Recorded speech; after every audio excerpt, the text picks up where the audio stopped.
kerajaan perlu mengambil tindakan tegas termasuk hukuman penjara mandatori yang lebih berat terhadap individu yang memandu dalam keadaan mabuk atau di bawah pengaruh dadah sehingga menyebabkan kematian.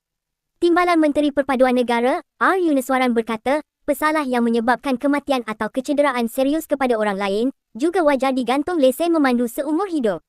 Menurutnya, kajian menyeluruh terhadap pindaan Akta Pengangkutan Jalan perlu dilaksanakan bagi memperuntukkan hukuman lebih berat dan lebih spesifik terhadap kesalahan memandu di bawah pengaruh alkohol serta dadah.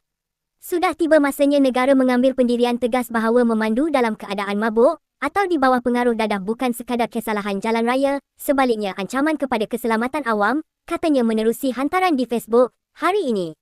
Beliau berkata, kerajaan juga disaran mengambil tindakan tegas terhadap premis penjualan arak tanpa lesen, termasuk penutupan premis dan pembatalan lesen perniagaan, serta larangan penjualan berhampiran kawasan perumahan, rumah ibadat, sekolah dan institusi pendidikan.